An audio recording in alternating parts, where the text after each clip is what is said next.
let's go ahead and move on. This is a really such an important story that's been flying under the radar, completely ignored by the media to very far-reaching implications. So, the Department of Homeland Security on February 7th issued a new bulletin, which is an update and a summary of the terrorist threat to the United States homeland.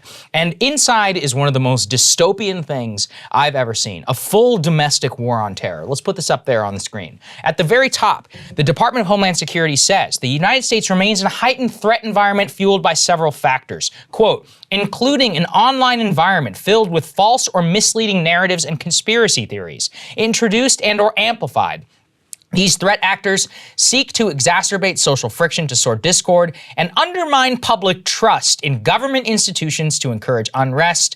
Okay, so the number one thing that they say is that the proliferation of false and misleading narratives which sow discord or undermine public trust in the U.S. government institutions is the top factor in the summary of the terrorism threat to the United States. As they say, the key factor, number one, listed right there in front of you, the proliferation of false or misleading narratives which sow discord or undermine public trust in U.S. government institutions. And they specifically point to both claims on COVID-19 and on the election. Look, on the election, sure, but on COVID? Absolutely not. And remember also, whenever we talk about what it means to have a proliferation of false or misleading narratives, who gets to decide? In June of 2020, talking about the lab leak hypothesis itself would have been considered a false or a misleading narrative. Same whenever it comes to efficacy of vaccination, whenever it comes to preventing transmission. Same whenever it comes to a host of different things that you all know that we could say and go down the list, not to mention the establishment lies that have existed. So this is the codification of the U.S. government, Krystal, of saying that sowing distrust in their lies is itself an act of terrorism against them. It's a dystopian thing. So later in the show, we're going to play you a clip with some blatant misinformation on COVID from The View. Is the FBI going to do a raid of raid them. The View? Yeah. I'm joking. I believe in the First Amendment. Or, we're also talking about Leanna Wen, similar things, some misinformation exposed around her rapidly evolving position on masks. Yes. Is this a dangerous threat? I just point these out to show you that a lot of the way that this is looked at and considered is very arbitrary, and it doesn't fall either along like neat partisan lines. No, not at all. The other thing that I could easily point to here, obviously, which actually was a dangerous conspiracy theory, was Russiagate. Mm-hmm. I mean, look no further than the tensions in Ukraine right now and the way that the public's mind is warped in their view of Russia and our foreign policy and the level of threat that country represents to our interests, to see how dangerous that view ultimately was, not to mention when you have a vast amount of the public truly, truly believing that Trump was a full Manchurian candidate, that our government has been taken over by a hostile foreign nation. You don't think that's a dangerous situation? Of course it is. I mean, if these things are dangerous, that's certainly dangerous. But this is what's disturbing is, we've been warning against, there's two directions you can go in. You can go towards the police state where everybody's mistrusted and every piece of misinformation is cause for concern and cause for a lockdown and justifies handing more power to the very people who have failed us at the most critical times in American history. That's one direction. Or the other direction, which seems increasingly unlikely that we go in, is that you actually have enough trust in your fellow citizens that you think they can handle existing in a democracy, even when they're wrong, even when they say crap that's crazy and silly and just, totally inaccurate. But that you have to accept that sometimes in a democracy with the free flow of information that is going to, and people who have different ideas about the direction that the country should go in, that is ultimately going to be the case. That's what it means to live in a liberal society. And look, let's take it as, far as we can. When the CIA spokesperson, State Department, tells us that they have intelligence, that the Russians are planning some Alex Jones false flag information, and we don't believe them and we laugh at them here on our show, is that an act of terrorism by sowing discord and undermining public trust in the U.S. government? I mean, under their definition, yeah, that is. Is that enough to put us on a list and subject our communications to surveillance and all of that? Can they subpoena our communications? I mean, look, I know I may sound paranoid, side, but this is for real. And actually, this is also how it works in many other countries. So do not underestimate that this could ever get this far. Same whenever it comes to Afghanistan. I mean, they lied to us for 20 years. I mean, and we saw the proliferation of false or misleading information sown by the government. What are we supposed to do whenever you're exposing what's happening there? Is there is the state now saying that by questioning their narrative on the ISIS drone strike originally, was that, sowing discord and creating tensions that are leading to terrorism? This is the point, which is that what is worse, the government lying or us exposing the lies of the government? And you understanding the lies of the government. I'm going to go ahead and say the first, but when the government says that by exposing and understanding that you are then complicit in feeding,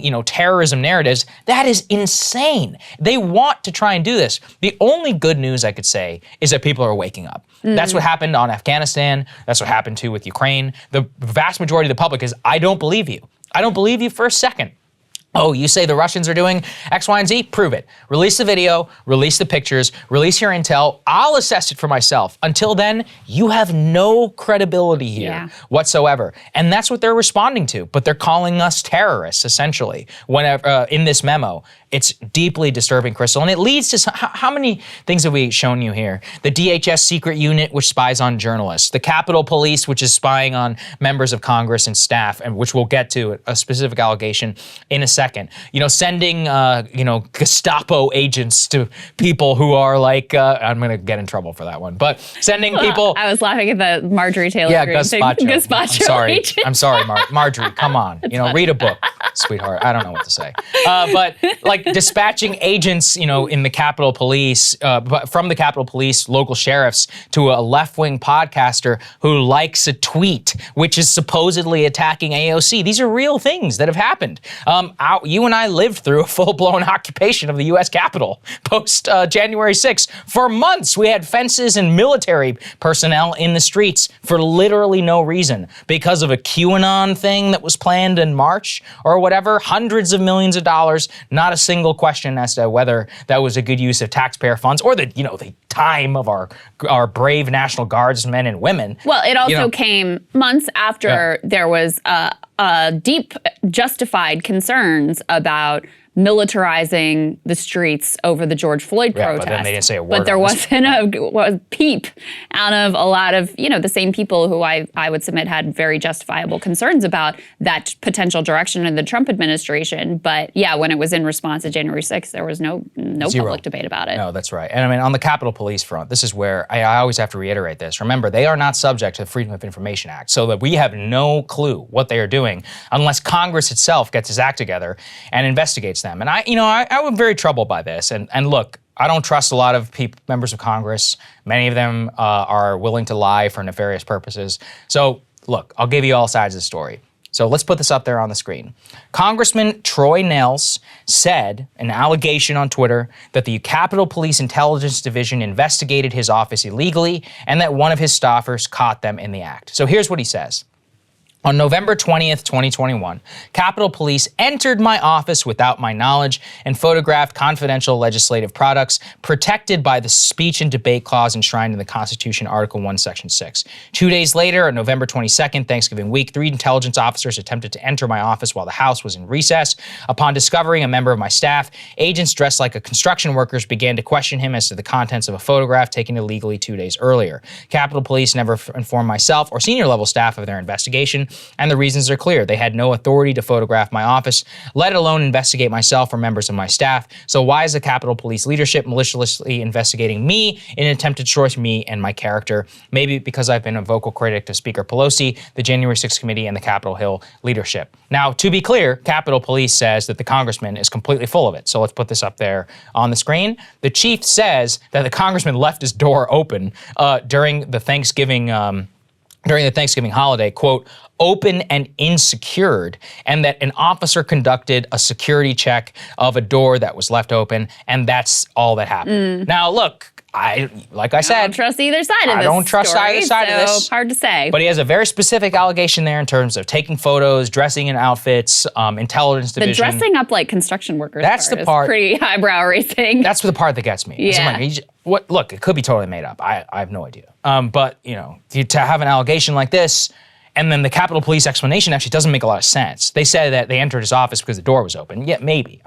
But that sounds a lot like when the police are like, oh, we saw like a plastic bag on the floor or whatever. It's like, it could be making up some justification. Right, exactly, making up some justification and a pretext. Explain if there were or are they taking photos? Costumes involved, right, costumes, photographs, all this. What we can say, not knowing which side in this particular incident to particularly trust, but we can say that the Capitol Police has definitely claimed more power for themselves in the wake of January 6th, which is, of course, ironic given that they were the primary failures on January 6th. They have had an increase in their budget. They've opened field offices across the country. And their intelligence division, as the entire Capitol Police unit, is not subject to FOIA. So it's very hard to ultimately, for journalists to get to the bottom of, all right, what the hell is happening here? Is this true? This is his allegation. Let's see the relevant documents involved to figure out what exactly happened. So it's deeply troubling that they have claimed more authority, claimed more power, claimed more budget, expanded their operations because they are so unaccountable that even beyond what the FBI and the CIA are doing, it's very difficult. It's impossible to know what is going on with them exactly. Yeah, exactly. We have no idea what's happening. And you put this in concert with the DHS memo, and you see, look, a very clear effort. We ran that story here about the FBI, not noticed very much by the media, but the FBI is surveilling and conducting routine background checks along with Capitol Police of guests of members of Congress. Yeah, compiling dossiers. On people who are just constituents going to meet with their member of Congress. Right. No allegation that they're QAnon cranks even, that they're just like regular people who want to meet with their member of Congress. They're right as a United States citizen in order to meet in the office with their representative duly elected by them, the people. I know I sound a little bit dramatic, but that is really what it comes down to. The Capitol Police and these people say, oh, they're doing it in order to keep members safe. They're investigating the members themselves, compiling dossiers on what's happening. We also know during the whole January 6th thing that the Capitol Police and the FBI had used warrantless surveillance techniques by pulling numbers off the cell tower in order to pull the phone records of members of Congress. Yeah. Once again, look, you can think that's justified. Get a warrant. I don't know what to tell you. Yeah. You're not. These are duly elected representatives. Now, look, I think we should all have the same constitutional protection and right to privacy, but especially whenever we're talking about high government officials, we have a very ugly history in this country of security agencies and services violating far beyond their mandates in order to exercise power in the deep state, Hoover and all of that. I don't have to be the first one to tell you. So this is very scary. And the real scary part is that the establishment is behind this definition of terrorism. That's all it takes, is that little opening for them to go ahead and open up all these units and billions of dollars in appropriated money for terrorism. Remember the Patriot Act. It was a joke, Krystal. People in law enforcement that I know would tell us like, oh yeah, we would just say the guy has a Muslim connection just to have funding or whatever. They game the system and the dollars. That's what this is all about. So now, if they are looking at domestic terrorism, they can classify you as that. They can have immense more resources from the department to go and investigate you under whatever pretext that they want. They can invent it. Well, and here's the big picture: is you have a population that is very unhappy and very restless, and the numbers in terms of trust in government are like historic lows of every single institution. And so if you are one of those people who is in the existing power regime, you're asking yourself, how do we keep our grip on this thing when you have an increasingly restless, angry, dissatisfied public that's seeing through the ruse that is done with the sort of neoliberal order that we've had for decades now? How do we keep our grip? Right. And when you have, when you're putting out bulletins that are saying, hey, if you're opposed to us, then you might be subject to surveillance. You might be actually a threat, a dangerous threat. That's a really ugly direction to go in. And you can see how it could happen when you have people who are desperately trying to keep a hold on power and a lid on an increasingly angry and dissatisfied populace. And that's how you end up in a really ugly place. Absolutely. All it takes is one thing. Hey guys, thanks so much for watching. That's right. Just as a reminder, you can become a premium subscriber today. Watch the full show completely uncut, our reactions to each other's monologues. You get to listen to it, you get to ask us questions, all that good stuff. Link is right there in the description or at breakingpoints.com. Best of all, great way to say screw you to the mainstream media.